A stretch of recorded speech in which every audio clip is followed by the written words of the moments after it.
Is this what you call loyalty? Explain it! Dad. Nate, please, it's not what it looks like. Oh, you need to back off right now. The message arrived at 3:47 p.m. on a Tuesday, right in the middle of my presentation to the Henderson clients. My phone buzzed against the conference table, and I almost ignored it. Almost. We're in an open relationship now, and I'm going to spend time with my boss. This isn't up for discussion. I stared at the screen, reading it twice, then a third time. The words didn't change. Neither did the sender. Lana, my wife of 12 years, currently on what she called a work retreat in New Orleans. Mr. Sornel. Mrs. Henderson's voice cut through my shock. The kitchen island placement? I looked up, forcing my architect's brain to function. Right, the island. Absolutely. I gestured at the blueprints spread across the table, my hand surprisingly steady. 6 feet from the range, optimal workflow. But my mind was elsewhere, processing Lana's message with the same methodical approach I use for structural engineering. Open relationship, not up for discussion. Her boss, Damian Harlow, the CEO who'd been texting her at all hours for months. The Hendersons left 20 minutes later with signed contracts and handshakes. I waited until their car disappeared down Maple Street before I called Drew, my business partner and the only person who'd understand. She did what now? Drew's voice crackled through the speaker. Declared us open, via text, while she's in New Orleans with her boss. The same boss who looks like a discount George Clooney? That's him. I leaned back in my office chair, staring at the framed photo of Lana and our twin boys, Jake and Sam, from last Christmas. Everyone smiling, everyone lying, apparently. What are you going to do?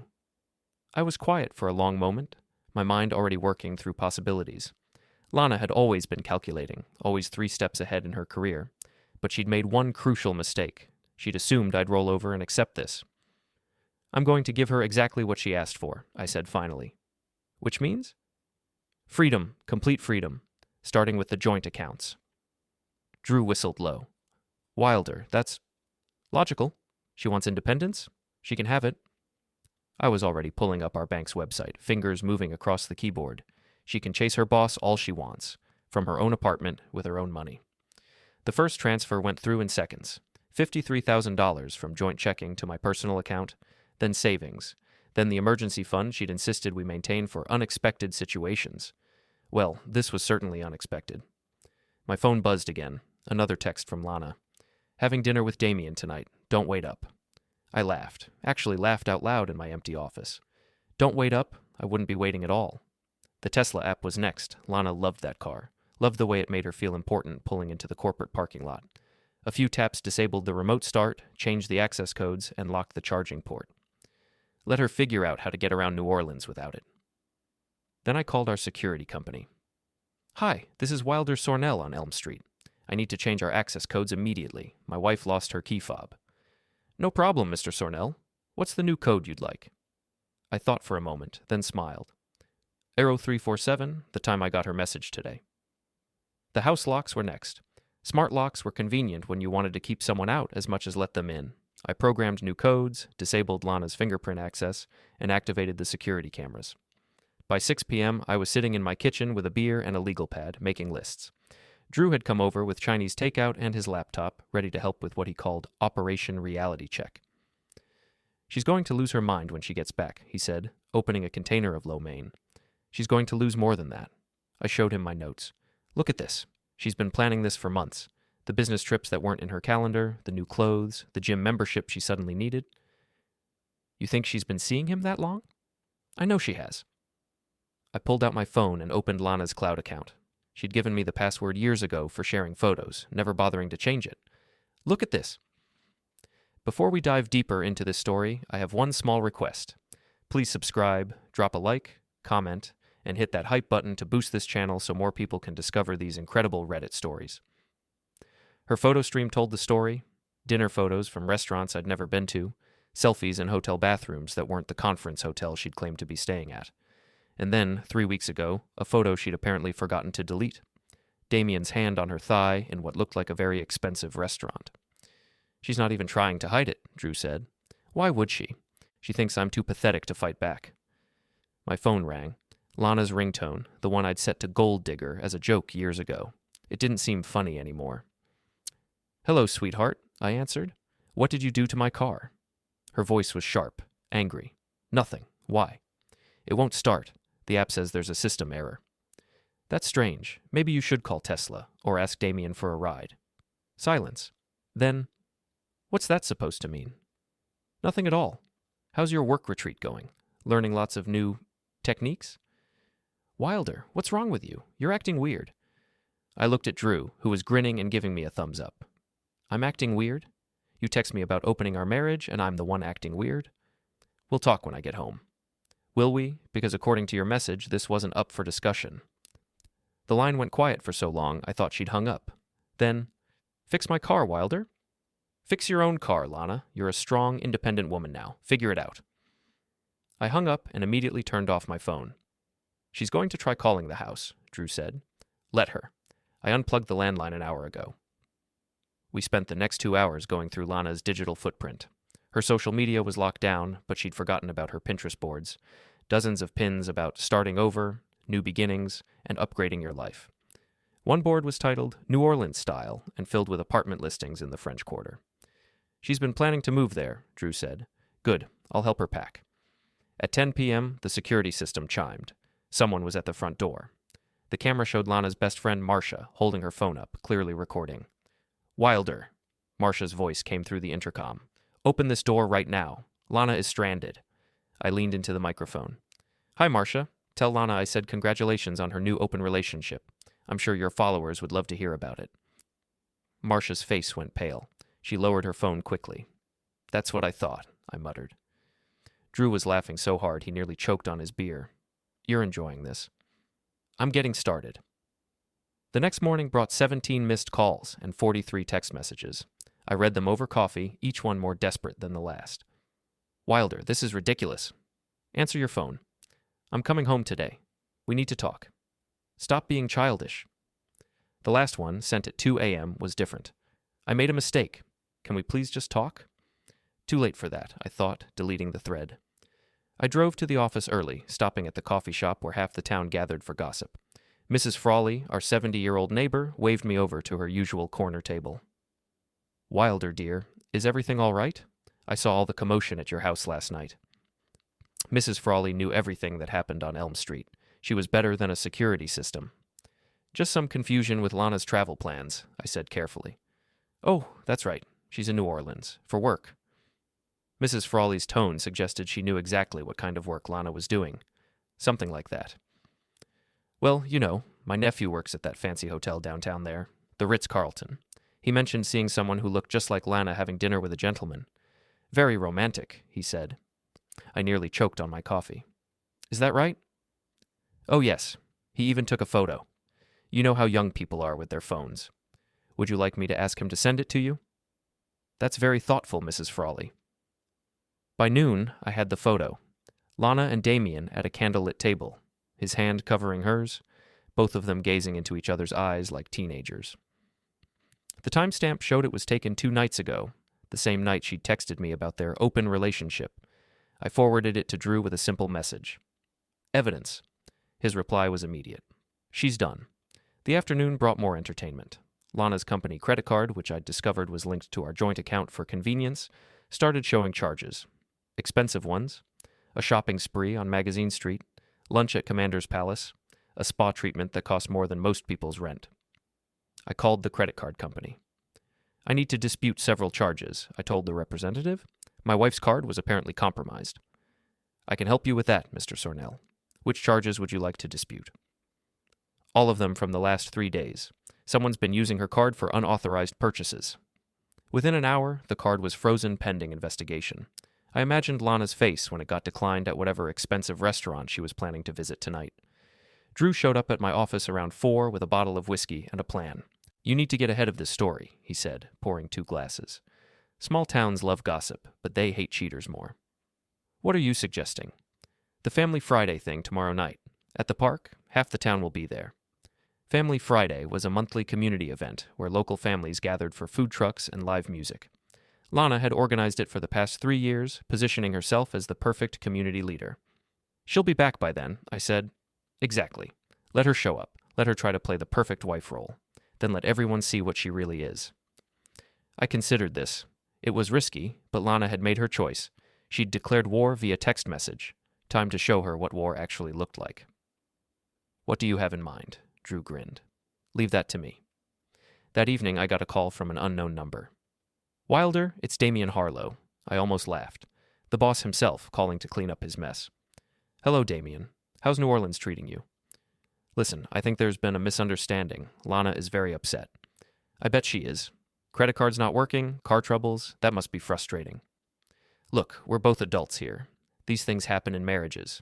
No need to make it complicated. Complicated? I leaned back in my chair. Damien, my wife texted me that we're in an open relationship and she's spending time with you. How much less complicated could it be? She wants to come home and work things out. Then she should come home. I'm not stopping her. You've locked her out of the house. I changed the locks for security reasons. She's welcome to knock. And her car? Technical difficulties. These things happen with electric vehicles. Damien's voice hardened. Don't play games with me, Sornel. I've got resources you can't imagine. Is that a threat? It's a reality check. Here's my reality check, Damien. You're having an affair with a married woman, and now you're calling her husband to complain about the consequences. How's that going to look to your board of directors? The line went quiet. Enjoy the rest of your trip, I said, and hung up. An hour later, Lana called from yet another number. Wilder, please. I'm sorry. I made a terrible mistake. Which mistake? The affair or getting caught? There's no affair. Damien and I are just... Just what?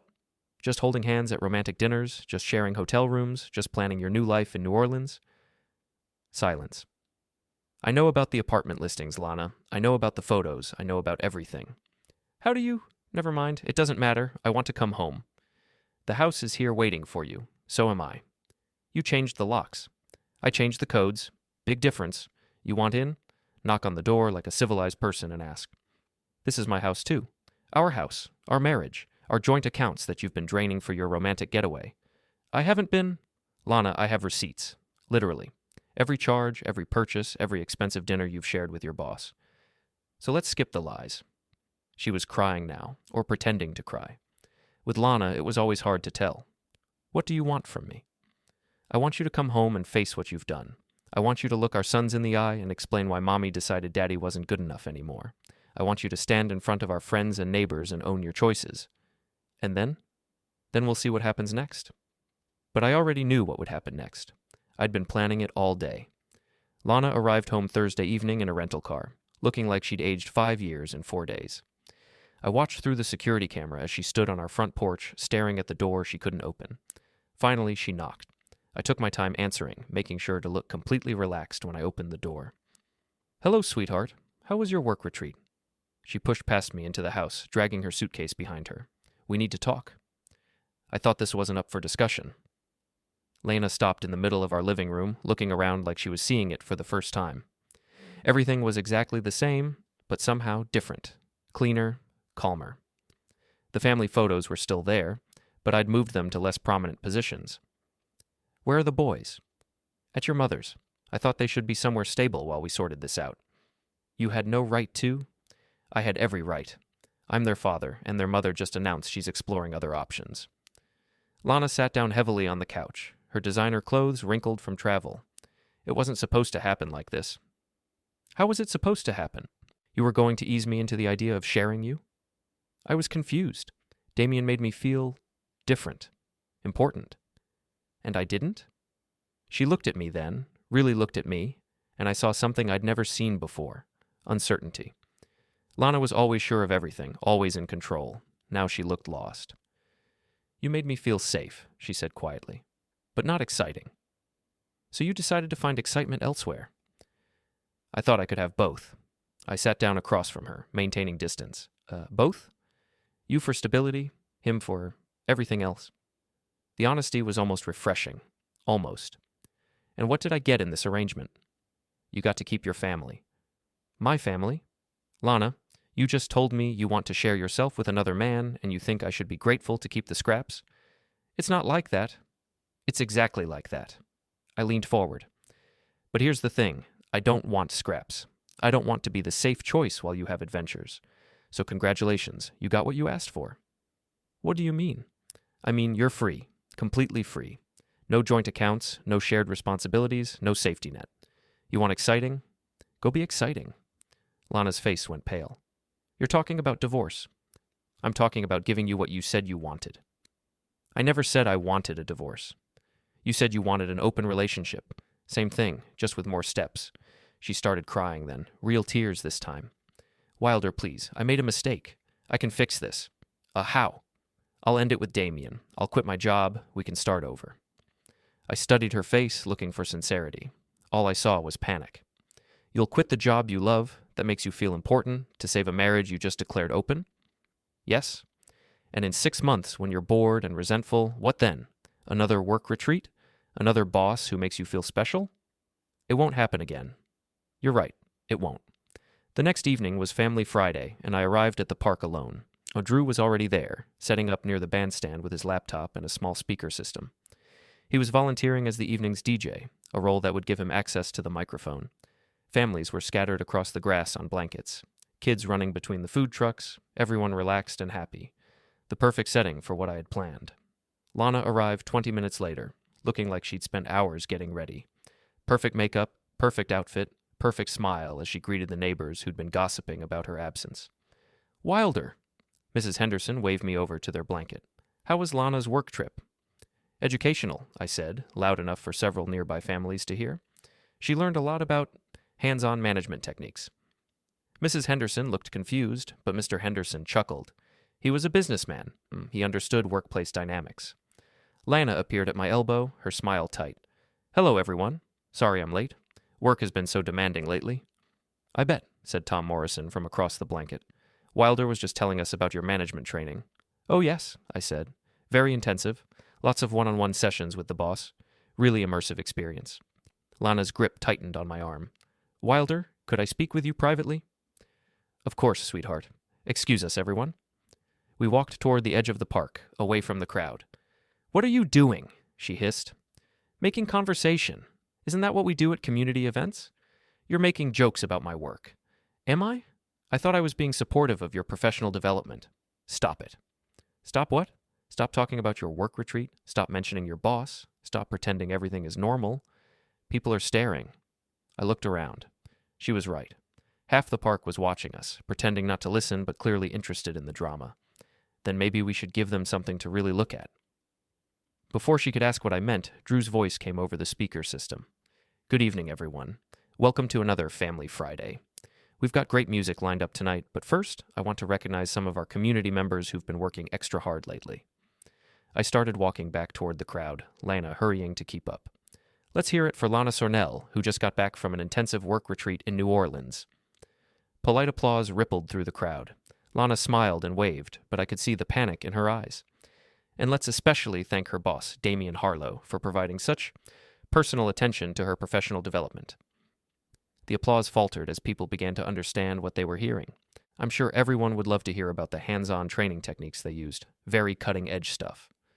Lana grabbed my arm. Make him stop. Stop what? He's celebrating your achievement. Drew was just getting started. In fact, I have some photos from the retreat that really show the dedication to excellence. Very inspiring workplace mentorship. A large screen behind the bandstand flickered to life, showing the photo Mrs. Frawley's nephew had taken. Lana and Damien at their romantic dinner, hands intertwined, gazing into each other's eyes. The crowd went silent. As you can see, Drew continued, this is the kind of intensive personal attention that really helps an employee reach their full potential. Lana turned and ran toward the parking lot, pushing through the crowd of staring neighbors.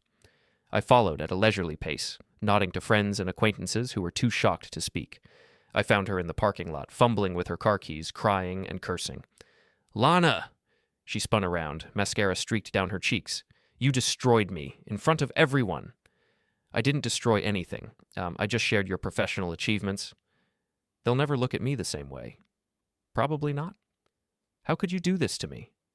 I stepped closer, close enough that she had to look up at me. You did this to yourself. I just made sure everyone could see what you really are. What am I, Wilder? Tell me what I am. You're someone who thought she could have everything without consequences. Someone who thought her husband was too weak to fight back. Someone who was wrong on both counts. She slapped me then, hard enough that my head snapped to the side. Several people in the parking lot gasped. I straightened up, touched my cheek, and smiled. Feel better? I hate you. Good. Now we're being honest. The next week was a masterpiece of small-town gossip. Mrs. Frawley made sure everyone on our street knew about Lana's work retreat, and the story spread from there. The grocery store, the post office, the coffee shop. Everywhere Lana went, conversation stopped and whispers started. I, on the other hand, became something of a folk hero. Men nodded approvingly when they saw me. Women offered casseroles and sympathy. The general consensus seemed to be that I'd handled the situation with admirable restraint. Lana moved out on Wednesday, taking only her clothes and personal items. She found a furnished apartment across town, paid for with money from an account I hadn't known existed. Apparently, she'd been planning her exit strategy longer than I'd realized. "Where did the money come from?" I asked when she came to collect the last of her things. "Damien loaned it to me." "Generous boss. He's helping me get back on my feet." "Is he now? And what does his wife think about that?" Lana froze with a box of books halfway to the door. "His wife? Oh, didn't he mention her? Margaret Harlow, married to Damien for 15 years. She owns the company, you know. Daddy's money. Damien's just the pretty face they put in charge." The box slipped from Lana's hands, books scattering across the floor. "You're lying." I pulled out my phone and showed her the photos Drew had found online. Damien and Margaret at charity galas, anniversary celebrations, family vacations. A perfect power couple. "He's married," Lana whispered. "Happily, from the looks of it, at least until his wife finds out about his extracurricular activities. She doesn't know? Not yet, but these things have a way of coming to light." Lana sank into a chair, staring at the photos. "He told me he was divorced. Shocking. A cheating man who lies. Who could have seen that coming?" "You knew. This whole time you knew." "I suspected. Drew confirmed it yesterday." "And you didn't tell me?" "Why would I? You made your choice. Live with the consequences." She looked up at me with something approaching desperation. "Wilder, what if we—" "No. You don't even know what I was going to say.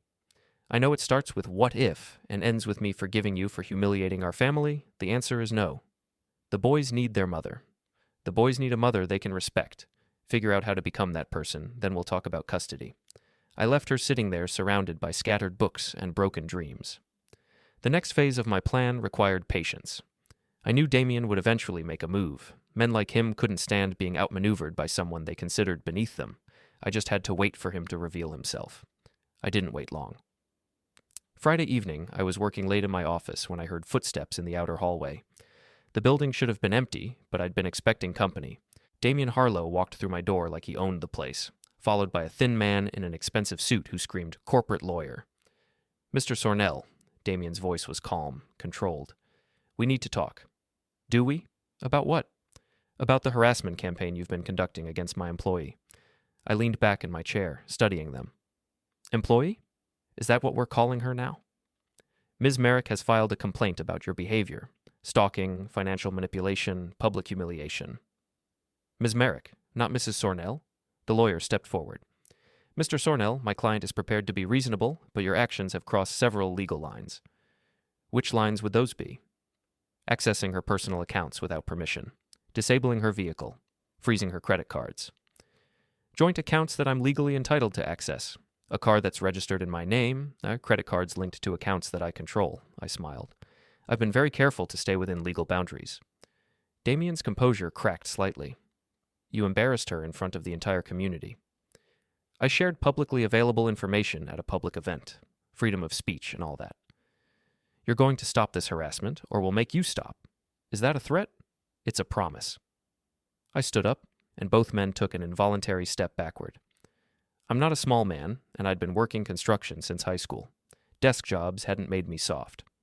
"Here's my promise, Damien. You stay away from my wife, my children, and my business. You do that, and I'll leave you alone to explain to your wife why you've been lending money to your mistress." "How do you know about Margaret? Small town, big mouths, people talk." The lawyer whispered something to Damien, who nodded grimly. "This isn't over," Damien said. "Yes, it is. You just don't know it yet." They left without another word, but I knew they'd be back. Men like Damien didn't give up easily, especially when their reputation was at stake. I was counting on it. Saturday morning brought the next phase of their counterattack. I arrived at my office to find 2 police officers waiting in the parking lot. "Mr. Sornel, we need to ask you some questions about a harassment complaint." I invited them inside, offered coffee, and answered every question honestly. Yes, I'd moved money from joint accounts. Yes, I'd changed the locks on my house. Yes, I'd shared information about my wife's affair at a public event. Is any of that illegal? I asked. The older officer, Sergeant Martinez, shook his head. Not from what we can tell, but the complainant says you've been stalking her. Stalking her how? Following her, watching her apartment, making threatening phone calls. When was I supposedly doing this stalking? According to the complaint, multiple times over the past week? I pulled out my phone and showed them my calendar. Tuesday I was at the Henderson job site until 7, then had dinner with my business partner at Romano's. Wednesday, I picked up my sons from school and took them to their grandmother's house. Thursday I was in court for the Brennan permit hearing. Yesterday I was here until 6, then went home. Can you prove all that? Every bit of it. Credit card receipts, work logs, witnesses. I smiled. I'm very thorough about documentation. The younger officer looked uncomfortable. Mr. Sornel, we have to ask, have you made any threats against Ms. Merrick or Mr. Harlow? Define threats. Any statement that could be interpreted as promising harm or retaliation. I told Mr. Harlow that his wife might be interested to learn about his extracurricular activities. If that's a threat, then half the conversations in this town qualify. Sergeant Martinez closed his notebook. Mr. Sornel, we understand you're going through a difficult time, but we need you to be very careful about your interactions with these people. I'm always careful, Sergeant. Very, very careful. After they left, I called Drew. They filed a police report, I told him. Harassment? Among other things. All of it unprovable, but they are trying to establish a pattern. What's the next move? We give them exactly what they're asking for. Which is? A pattern, just not the one they're expecting. Sunday afternoon, I drove to Margaret Harlow's address, a sprawling estate in the hills overlooking town. I'd done my research carefully. Margaret wasn't just Damien's wife. She was the daughter of the man who'd built Harlow Industries from nothing. She was also, according to local gossip, someone who didn't tolerate disrespect. I parked at the end of the long driveway and walked to the front door. A woman in her early 50s answered, elegant and sharp-eyed. Mrs. Harlow, I'm Wilder Sornel. I think we need to talk. About what? About your husband's business practices. She studied my face for a long moment, then stepped aside. Come in. The house was impressive. Old money, tasteful, designed to intimidate. Margaret led me to a sitting room overlooking a perfectly manicured garden. What business practices are you concerned about, Mr. Sornel? The kind that involve personal loans to female employees. I see. And you know this how? Because the employee in question is my wife. Margaret's expression didn't change, but something shifted behind her eyes. Your wife works for my husband? Lana Merrick. She's in HR. Ah, yes, Lana. Very dedicated employee. That's one way to put it. What exactly are you alleging, Mr. Sornel? I pulled out my phone and showed her the restaurant photo. This was taken last week in New Orleans. They were there together on what my wife called a work retreat. Margaret studied the image, her face revealing nothing. Interesting. Your husband has been very generous. Expensive dinners, hotel suites, personal loans to help her rent an apartment. Has he now? I thought you should know. As the company owner, I mean, these kinds of arrangements can create liability issues. Margaret set down my phone and looked at me directly. Mr. Sornel, are you trying to blackmail my husband? No, ma'am. I'm trying to give you information you might find useful. And what do you expect in return? Nothing. I just believe in transparency. She smiled then, and it wasn't a pleasant expression. You know, Mr. Sornel, I've been married to Damien for 15 years. I'm not naive about his appetites. Then you know about the others? Others? Lana isn't his first workplace romance. There was Jennifer in accounting 3 years ago, Sarah in marketing before that. Always the same pattern, work trips, personal attention, generous loans. Margaret's smile faded. You've been busy. I'm thorough. It's a professional habit. What do you do for work? I'm an architect. I design structures that don't fall down. And marriages that do? I don't design those. I just document the collapse. Margaret stood and walked to the window, looking out at her garden. Mr. Sornel, what would you say if I told you that I've been considering some structural changes of my own? I'd say that's between you and your architect. Indeed, she turned back to me. Thank you for bringing this to my attention. I'll handle it from here. I'm sure you will. She walked me to the door, then paused with her hand on the knob. Mr. Sornel, your wife made a very poor choice. Yes, she did. I mean her choice of men to cheat with. Damien is many things, but he's not worth destroying a marriage over. I'll be sure to mention that if the subject comes up. I don't think it will. Monday morning, I was in my office when Drew burst through the door, grinning like he'd won the lottery. "You need to see this," he said, pulling up a news website on his laptop. The headline read, "Local CEO Faces Board Investigation Following Harassment Allegations." The article was brief but devastating. An unnamed source had provided the company board with evidence of inappropriate relationships between CEO Damian Harlow and multiple female employees. The board had voted to suspend Harlow pending a full investigation. "Margaret works fast," I said. "There's more." Drew scrolled down to a second article. Harlow Industries announces new leadership structure. Margaret Harlow had been named interim CEO while the board conducted its investigation. Her first official act was to terminate several employees for adult violations of company policy regarding workplace relationships. Lana's name was on the list. My phone rang 20 minutes later. "Wilder." Lana's voice was small, broken. "Did you know?" "Know what?" "About Damian's wife, about the other women, about all of it." "I suspected some of it.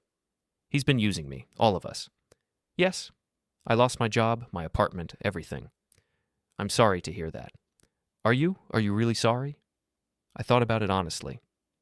"I'm sorry you're hurting. I'm not sorry you're facing consequences. What am I supposed to do now?" "Figure it out. You're a smart woman, Lana. You'll land on your feet." "The boys. When can I see them?" "When you have a stable place to live and a way to support yourself." "That's not fair." "Neither was your text message." She was quiet for a long time. Then, "I know you'll never forgive me." "You're right. But maybe we can find a way to co-parent. For Jake and Sam. Maybe. When you've proven you can be the mother they deserve." "How do I do that?" "You figure it out, Lana, just like you figured out how to betray your family." I hung up and turned back to my work. Outside, it was starting to rain, but inside my office, everything was exactly as it should be. Drew poured 2 glasses of whiskey from the bottle he kept in his desk drawer. "So what now?" he asked. "Now I build something new, something better." "And Lana?" "Lana made her choice. Now she gets to live with it." We drank in comfortable silence, watching the rain streak down the windows. Somewhere across town, my wife was learning what freedom actually cost. Somewhere else, Damian Harlow was explaining to his very angry wife why he'd risked everything for a series of meaningless affairs. And here in my office, surrounded by blueprints for houses that would stand for decades, I was finally free to build the life I actually wanted. The rain kept falling, washing away the remnants of what used to be. Tomorrow, I would start fresh. Tonight, I was content to watch it all wash away.